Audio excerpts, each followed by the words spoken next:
हाँ, वालेकुम अस्सलाम। हाँ डॉक्टर साहब। हाँ, अगले स्पीकर है हमारे डॉक्टर अजीमुद्दीन सर, जो पेशे से डॉक्टर है और चेयरमैन है जेम्स स्कूल ऑफ एक्सलेंस के मीरा रोड में। सर सोशल वर्कर भी है और प्रेसिडेंट है दारुल कज़ा फाउंडेशन के मीरा रोड में movement for human welfare. Sir best speaker भी हैं, बहुत सारी स्पीच एजुकेशन पर और दीगर सब्जेक्ट के ऊपर हुई है। और खास बात ये कि सोशल एक्टिविटीज में बहुत ज्यादा मसरूफ है आजकल। वैसे कई सालों से सर अंजाम दे रहे हैं, हिंदी समाज स्पीकिंग की खिदमत कर रहे हैं। डॉक्टरों की पूरी टीम लेकर ये कई जगह उन्होंने कुछ प्रोजेक्ट भी किए, कुछ काम भी किया है। मैं सबसे काउंसलर भी अहम हूँ। बात है कि स्कूलों को विजिट किए। उसका दिमाग वगैरह खुला टीम चेक आएंगी, करता हूँ बहुत कौन सारी से स्कूलों कौन से में कोर्स है डॉक्टर क्या साहब है। ने विजिट किए हैं, उसका ऑनलाइन लोगों को चालू और एजुकेशन के मार्केटिंग। ताल्लुक से गाइडलाइन की है, बच्चों की रहबरी की है, पेरेंट्स की भी रहबरी की है।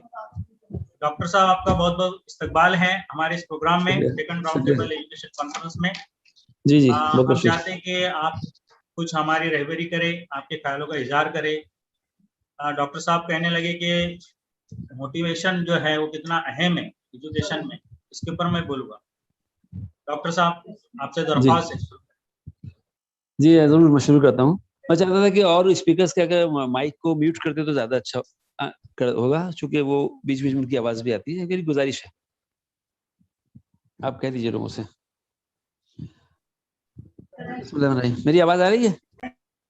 आ रही है सर। ओके। मेरा टॉपिक आपने जो रखा है वो है role of motivation in education. जैसा कि आप जानते हैं कि इस वक्त, यानी हमेशा रहा है मोटिवेशन का रोल बहुत बड़ा तालीम के मैदान में, लेकिन इस वक्त कुछ ज़्यादा ही है। और चूंकि बाकी के मुकर्रीर ने मुझसे कबल भी और मेरे बाद भी जो लोग आने वाले हैं वो सब तालीम के माहिर लोग हैं। मैं तो पिछले 8 साल से काम कर रहा हूँ तालीम के मैदान में। चूँकि मेरा एक स्कूल नाला सुबारा में है जो स्ट्रीट चिल्ड्रन के लिए चल रहा है, और दूसरा स्कूल मेरा मलाड में है, ईस्ट में पठानवाड़ी उर्दू हाई स्कूल का चेयरमैन हूँ। ये मेरा तीसरा स्कूल है, जेम्स स्कूल ऑफ एक्सेलेंस, जो बहुत हाई लेवल का स्कूल बनाया मैंने इंटरनेशनल लेवल पे। मेरा खुद एक बहुत बड़ा ब्रांड है। मगर मैं इन 7-8 साल में जो मैंने अचीवमेंट हासिल किया है, वो मैं समझता हूँ कि जो आपने मुझे टॉपिक दिया है उससे बहुत ज्यादा रिलेवेंट है। मेरा टॉपिक है रोल ऑफ मोटिवेशन एजुकेशन। तो एजुकेशन पर बहुत सी बातें आई हैं, मैं थोड़ी बहुत एजुकेशन की बात टच करूंगा, लेकिन मेरा मेन टॉपिक है कि रोल ऑफ मोटिवेशन, मोटिवेशन का रोल क्या है एजुकेशन की फील्ड में खास तौर से। तो मैंने अपनी गुफ्तगू को इस तरीके से समेटा है कि पहला ये रहेगा मेरा कि व्हाट इज मोटिवेशन। पहले हम इसको समझ लें कि मोटिवेशन क्या चीज़ है। और दूसरी चीज़ ये है कि वाई इज इट रिक्वायर्ड, इसकी ज़रूरत क्या है। और तीसरी चीज़ ये कि विदाउट मोटिवेशन क्या हमारा नुकसान होगा, व्हाट विल लॉस। तो जब हम बात करते हैं मोटिवेशन की कि मोटिवेशन क्या चीज़ है, तो हमने जब इस पर गौर किया तो हमें समझ में आया कि motivation is a process that initiates, guides and maintain goal oriented behaviour. दूसरा हमने देखा कि मोटिवेशन जो है वो इन्वॉल्व करता है biological, emotional, social and cognitive forces that activate behaviour. इसके अलावा हमने एक बार देखा है कि मोटिवेशन जो है, वो मोटिवेटर जो है वो कैसे आएगा। मोटिवेशन मोटिवेशन जो है, इसके लिए क्या चीज जरूरत है। जैसे एक रिवार्ड देते हैं आप किसी को किसी काम के लिए, या कुछ इंसेंटिव मिलता है, या कुछ अचीवमेंट्स होते हैं, या कभी कभी फियर ऑफ कॉन्सिक्वेंसेस होता है। तो ये भी एक मोटिवेशन के लिए, ये भी एक मोटिवेशन है, रिवार्ड देना, इंसेंटिव्स देना। फिर एक बात ये भी है मोटिवेशन में कि regular review of your goals. यानी आपने एक गोल सेट किया, आज आपने 10 साल का गोल सेट करेंगे तो आप वो डैमेज हो जाएगा, कुछ दिनों में खत्म हो जाएगा। आपने एक गोल सेट किया 6 महीने का या साल भर का, फिर आप वापस उस गोल को अपने आप रेगुलर रिव्यू करते रहे। जब तक आप रेगुलर रिव्यू नहीं करेंगे आपका मोटिवेशन जो है लूज होने लगेगा। तो अपने गोल को रिव्यू करते रहना चाहिए। तीसरी चीज ये है कि continue to set a new goal. हम अपने गोल को भी बार बार सेट करते हैं, अपने तौर पर खुद गोल बनाएं। कोई छोटा गोल तय करें कि मुझे अभी ये पढ़ाई करना है, या 2 चैप्टर पूरे करने हैं, या 4 चैप्टर पूरे करने हैं। पूरा कोर्स या पूरी बुक फिनिश नहीं करना है, बल्कि एक टाइम स्लॉट के साथ हम अपने गोल सेट करते रहें। वीकली गोल सेट कर सकते हैं, डेली के गोल सेट कर सकते हैं, हर मंथ के गोल सेट कर सकते हैं। तो हमारे गोल जो है कंटिन्यू न्यू सेट्स होना चाहिए हमारे गोल्स। फिर motivation is important for life skills. Without motivation you can't achieve anything. जिस इंसान के अंदर मोटिवेशन नहीं है वो इंसान कुछ नहीं कर सकता, वो डीमोरलाइज होकर डीएक्टिवेट होकर पड़ जाएगा। बच्चे के अंदर जो छुपी हुई सलाहियतें हैं, उन सलाहियतों को, उन खूबियों को बाहर निकालना जो है, ये मोटिवेशन का काम है। तो ये तो ही बात, व्हाट इज मोटिवेशन। दूसरा मैंने जो इस पर जो गुफ्तगू करना चाहता हूँ कि why it is required. Motivation के सिलसिले में जो बात मेरे समझ में आई है कि मोटिवेशन जो है डिफरेंट फील्ड में नुमाया पहचान बनाने में काम आता है। एक बात यानी जैसे मेडिकल है, इंजीनियरिंग है, लॉ है, फाइनेंस है, एडमिनिस्ट्रेशन, किसी भी फील्ड में आप जाना चाहते हैं, आपके अंदर मोटिवेशन होगा तभी आप नुमाया किरदार अदा कर सकते हैं। तो डिफरेंट फील्ड में नुमाया पहचान बनाने के काम आता है। और एक चीज ये कि एजुकेशन में ना सिंसियरिटी लाता है मोटिवेशन। अगर मोटिवेशन नहीं होगा, मोटिवेट नहीं होगा इंसान, तो उसकी एजुकेशन डल हो जाएगी। तो एजुकेशन को कंटिन्यू मेंटेन रखने के लिए, एजुकेशन में सिंसियरिटी लाने के लिए मोटिवेशन की जरूरत होती है। फिर बच्चे को हमेशा हमको एक टारगेट देना होता है और बच्चे को एक बड़ा टारगेट देना होता है। तो मोटिवेशन के फायदा ये भी होता है कि बच्चे को हम टारगेट देते हैं और बच्चा उस टारगेट पे काम करता है। मोटिवेशन का एक फायदा ये भी है कि डल और एवरेज स्टूडेंट को भी आप स्टार स्टूडेंट बना सकते हैं मोटिवेशन के जरिए से। एवरेज क्लास का बच्चा है, डल है, उसको भी आप टारगेट दीजिए, छोटा टारगेट दीजिए, और उस बच्चा उस छोटे टारगेट को अचीव करेगा तो उसको आप इंसेंटिव दीजिए, रिवार्ड दीजिए, उसको खुश कीजिए, उसको प्राइज दीजिए। वही बच्चा जो डल और एवरेज स्टूडेंट है, वो बच्चा बेस्ट परफॉर्मर बनेगा, स्टार स्टूडेंट बन जाएगा। उसके बाद में डिस्ट्रक्शन को काटने के लिए मोटिवेशन बेस्ट वीपन है। आज जो डिस्ट्रक्शन हो रहा है, मैं उस पर ज़्यादा तफसील में नहीं जाऊंगा, मेरा टॉपिक नहीं है कि डिस्ट्रक्शन क्या है और किन चीज़ों से होता है, किस तरीके का डिस्ट्रक्शन है, वो एक अलग चीज़ है बहस के लायक। लेकिन डिस्ट्रक्शन को काटने का भी बेस्ट वीपन मोटिवेशन ही है। बच्चे को आप डांट के मोबाइल से रुका सकते हैं, ना उसको आप सख्ती करके, लेकिन उसको आप ये ऑफर दे सकते हैं, तुम अगर ये इम्तिहान में नंबर हासिल कर लेते तो तुमको हम ये चीज़ दिलाएंगे, पेरेंट्स अगर साइकिल दिलाएंगे या सब उसको कोई और चीज़ दिलाएंगे। ऐसी चीजें जो बच्चे की फिजिकल एक्टिविटी के लिए, कोई स्पोर्ट्स का सामान है, कोई फुटबॉल है या क्रिकेट का सामान है, तो वही बच्चा जो है उसके इस गोल की वजह से वो अपने डिस्ट्रक्शन से हटकर एक अचीवमेंट की तरफ आ जाता है। और उसके साथ साथ ये चाइल्ड की प्रॉब्लम को समझने में भी मोटिवेशन बहुत मददगार होता है। अब हम इससे बात करते हैं कि मोटिवेशन जो है, इसके न मिलने के नुकसान क्या होते हैं। अगर मोटिवेशन नहीं मिलेगा, या मोटिवेशन के पहले पहले के जमाने में, आज भी कुछ इंटीरियर्स में बगैर मोटिवेशन की पढ़ाई होती है, और बल्कि इसका उल्टा होता है। तो मैं अभी समझाऊंगा आपको। यानी पढ़ाई से दिल उचाट हो जाता है बच्चे, अगर मोटिवेशन नहीं मिलेगा, वो थक जाता है, वो पढ़ता है, उसको कुछ मजा ही नहीं आता है, उसका पढ़ाई का एंजॉयमेंट छूट जाता है। जिस पढ़ाई को उसको एंजॉय करना चाहिए उसको बोझ समझ जाता है। दूसरी चीज ये, अगर मोटिवेशन नहीं मिलेगा तो बच्चा पढ़ाई के अलावा दूसरी फजूल चीजों में ध्यान लगाएगा, पढ़ने बैठेगा मगर वो ध्यान उसका और चीजों में जाएगा। मोटिवेट ना होने की वजह से कभी कभी बच्चा जो है कोई गलत दोस्त मिल जाएगा, तो उसकी वो गाड़ी जो स्पीड में भागने वाली ट्रेन है, वो पटरी से उतर के डिरेल हो जाएगी और वो गाड़ी पटरी से उतर जाएगी। कभी हमने देखा है, कभी मदारिस में, अब तो कम हो गया है, शुरू में हम लोगों के साथ टाइम में भी गाँवों में या आज भी कुछ स्कूलों में डंडे के डर से बच्चों को पढ़ाया था, मारा जाता है बहुत बुरी तरीके से। और वो सख्ती जो होती है उसका नतीजा ये होता है कि बच्चे मदरसे से भाग जाते हैं, ना कुरान पूरा होता है, और स्कूल में सर अगर पिटाई करते हैं डंडे से तो स्कूल छोड़ के भाग जाता है बच्चा। उसको मैथ नहीं आ रही थी, उसके समझाया नहीं गया, बल्कि उसको मैथ्स को मार से समझाया गया, और नतीजे में ये हुआ कि बच्चों को ड्रॉप आउट हो जाता है। तो वही चीज को अगर हम मार की जगह मोटिवेट करके समझाएं, तो बच्चा जिसको मैथ नहीं आ रही थी उसको मैथ समझाएं भी, उसको मोटिवेट भी करें कि तुम सीख सकते हो, तुम्हारे अंदर टैलेंट है, तुम्हारे अंदर बहुत सलाहियत है, तुम बहुत कुछ कर सकते हो। तो ये इस तरीके से हम बच्चे को डंडे के बजाय मोटिवेट कर सकते हैं, और मोटिवेट ना करने के नतीजे में डंडे से जब बिहेवियर करते हैं तो ड्रॉप आउट हो जाता है। मोटिवेट ना मिलने का नुकसान ये भी होता है कि बच्चों के अंदर इंफिनिटी कॉम्प्लेक्स पैदा होता है। वो बच्चा जो है अपने आप को समझता है कि मैं ये काम नहीं कर पाऊँ। और एक नुकसान ये होता है मोटिवेट ना होने की वजह से कि अच्छे स्टूडेंट भी कभी कभी डल हो जाते हैं। एक बच्चा जो 10th में लाया है 80% मार्क्स, 12 में वो बच्चा 50% पे पास होता है, बड़ा मुश्किल रहता है पास होना भी उसका, ऐसा भी देखा गया। और एक और चीज ये है मोटिवेशन ना होने के नुकसान में, कि मोटिवेशन मोबाइल और दूसरी चीजों को इंसान को डिस्ट्रैक्शन की तरफ लेके जाता है। अगर आप बच्चे को मोटिवेट नहीं करेंगे तो आप ये समझ लीजिए कि बच्चा कहीं ना कहीं अपने आप को एंगेज करेगा, और वो एंगेजमेंट उसका जो है वो उसको मोबाइल की तरफ लेके जाएगा। सर आवाज तो अब मैं थोड़ा सा इसके मजहबी पहलू पे आता हूँ कि बीइंग मुस्लिम हमको मालूम है कि कुरान में सबसे पहली जो आयत नाजिल हुई, इकरा इकरा बिस्मि रब्बिकल लज़ी खलक, पढ़ो अपने रब के नाम से जिसको पैदा किया।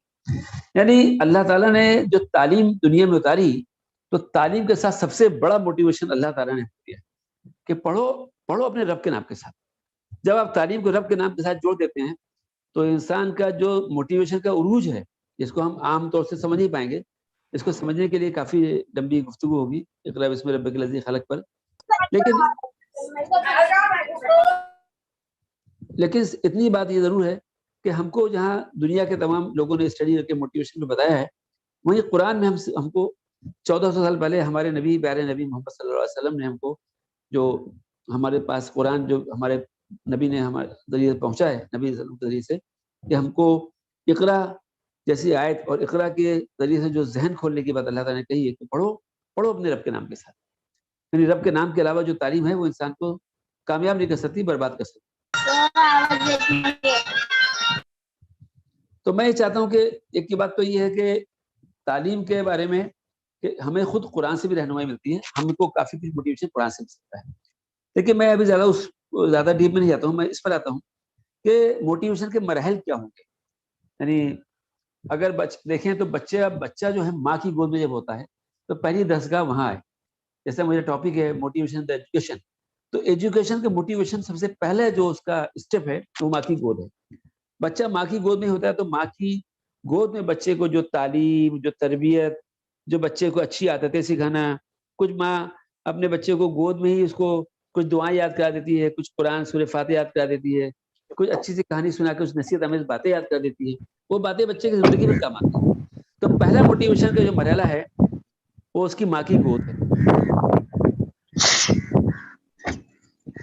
सेकंड स्टेप जो है मोटिवेशन का वो प्री प्राइमरी लेवल की एजुकेशन है, जहाँ पर बच्चा प्ले ग्रुप में होता है, नर्सरी में, LKG, UKG यानी जूनियर सीनियर KG कह सकते हैं।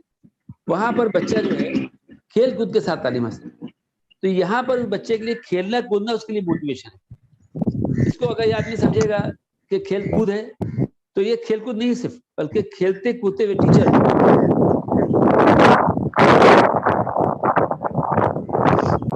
खेलते कूदते हुए टीचर जो है बच्चे को पूरा चैप्टर पढ़ा देती है।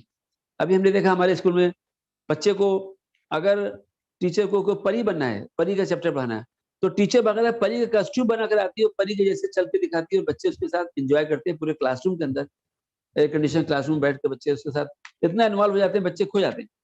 तो बच्चों को खेल खेल के बच्चों को प्री प्राइमरी लेवल पे जो टीचर पढ़ाती है वो उसका खेलना कूदना बच्चे के लिए मोटिवेशन है। हम और आगे बढ़ते हैं, अगले स्टेप पे प्राइमरी लेवल पे आते हैं।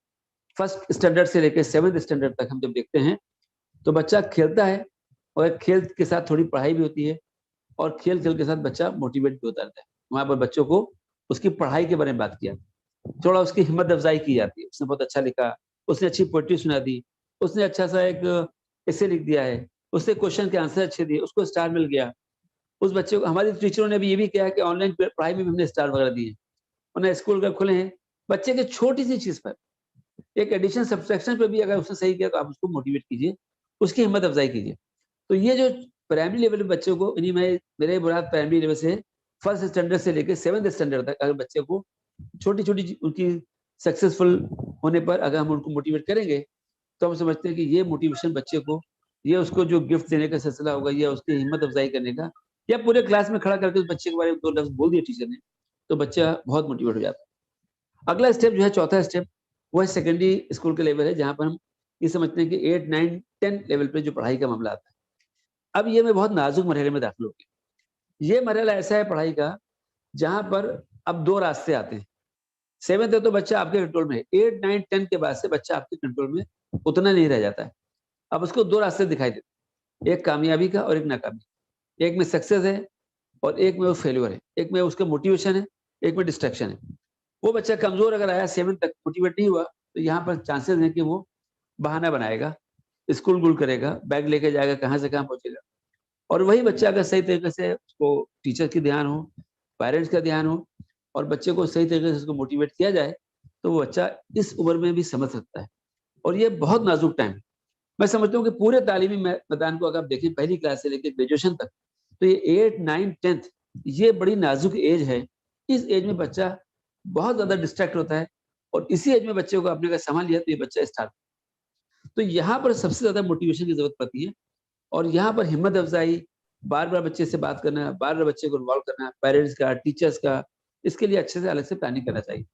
तो इस उम्र में अगर बच्चे को मोटिवेट किया जाए तो मैं समझता हूँ कि बच्चा कामयाब जरूर होगा, बल्कि नुमाया कामयाबी हासिल करेगा। और एक दूसरा फायदा ये होगा कि अगर मोटिवेट किया जाएगा तो यहीं पर वो दूसरा दरवाजा खुला हुआ है ड्रॉप आउट का। अगर आपने यहाँ पर मोटिवेट किया तो 8, 9, 10 के बाद से जो ड्रॉप आउट होता है उस दरवाजे को भी आप बंद कर सकते हैं मोटिवेशन के जरिए से। अब मैं आता हूँ 5वें स्टेप पर।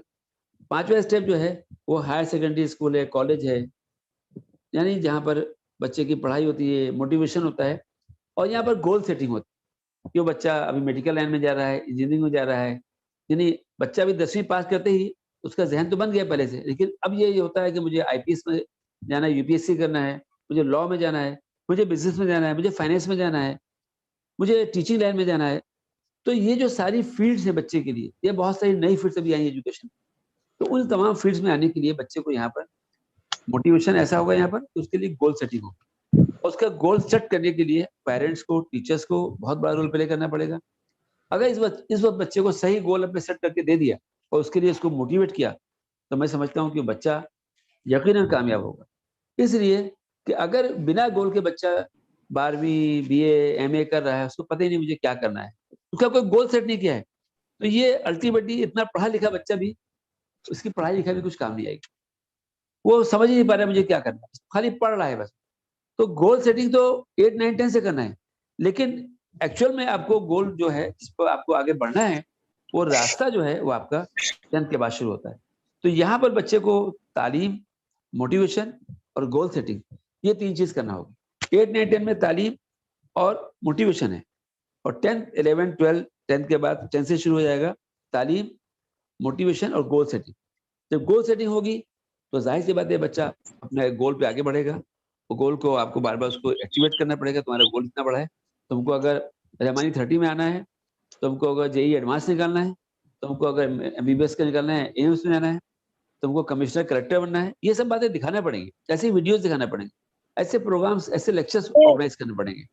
ऐसे प्रोग्राम से बच्चों को स्कूलों में भी ऐसे प्रोग्राम करना चाहिए, चाहे वो उर्दू स्कूल ही हो हमारे, या इंग्लिश स्कूल हो, या किसी भी मीडियम के स्कूल, उन स्कूलों में ऐसे प्रोग्राम्स करना चाहिए, ताकि हमारे ये 11th 12th के बच्चे उन लोगों को देखकर अपना कोई आइडियल मुकर्रर करें, और उस तरीके से वो अपने आप को मोटिवेट करके वो बनने की तमन्ना करें कि मैं भी एक इसके जैसा इंसान बनूं, इस कामयाब इंसान के जैसा, इनकी तरह मैं भी कुछ बनूं, या मैं भी कोई बड़ी पोस्ट हासिल कर सकूं।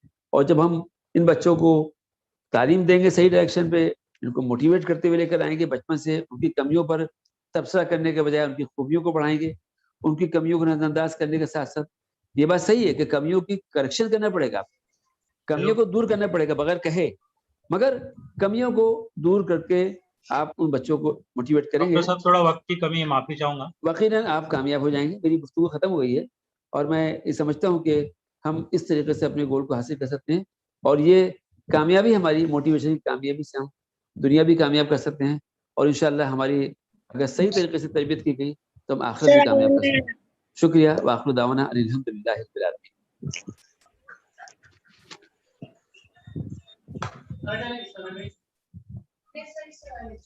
हाँ, बहुत बहुत शुक्रिया डॉक्टर साहब, आपने बहुत ही कीमती मालूमात दी है और मोटिवेशन की अहमियत भी बताई, बच्चों को, टीचर्स को कितनी ज़रूरी है मोटिवेशन का होना।